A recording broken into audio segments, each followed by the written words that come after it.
Hello, I'm Matt and welcome to Badger Workshop. I thought it was time for a nice simple pallet wood project. One's not going to be booze related, it's going to be a spice rack. Well, I suppose you could put little miniature bottles on, so it could be booze related. Personally, I do not have a collection of miniatures because I drink them, but I do have some spices and herbs. So using my tallest jars as reference, I work out the spacing for the shelves. I want the shelves to attach to the sides in a little rebate, and I'm going to cut that on the table saw using a sled. I set up a stop block so I make sure I cut the rebate in the same position on both sides. Unfortunately, the teeth on my blade don't have flat tops to them, so I have to do a little clean up with a chisel.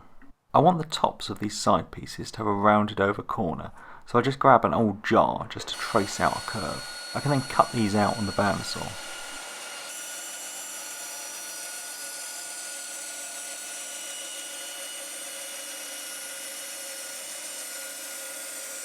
So that both sides are the same, I clamp them together in the vise and then give them a sand. My rack's going to have two shelves and then two backs to the shelves, so these need cutting down on a miter saw. To stop my jars falling off the shelves, or miniatures if that's your thing, I'm going to put a rail in. I've got some 6mm brass rod to use for this, so I just mark out where the holes need to go, then I can get them drilled. Much easier to do it now using the drill press than wait till it's all put together.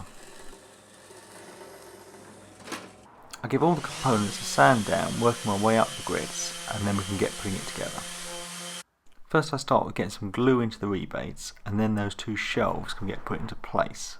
It was reassuring when things are a nice tight fit, not tight enough that you need to use a hammer, like I normally have to, but tight enough so that things aren't going to pop out. I managed not to film it, but I actually whacked a few brad nails from the outside through into the shelves just to hold everything together until the glue dried. The backs of the shelves can then get glued in place, and again, a few brads whacked in just to hold them steady.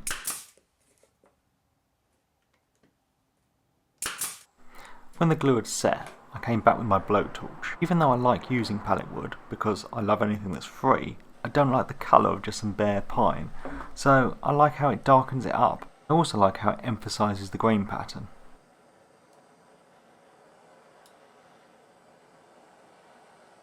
I use a bit of briar wax just to finish it. This is a medium brown, I think, just brushing it on and then buffing it off in the usual way. Now I've got to get that brass rod into the holes I drilled earlier. It's going to be a pretty tight fit, but just to make sure it doesn't slip out, I'm just going to put a dab of epoxy in first.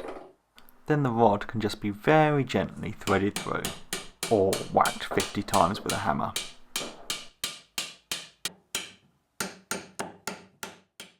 So that's it all done. Now it just needs filling up with all your herbs and spices. Thanks for watching, and please subscribe for more videos.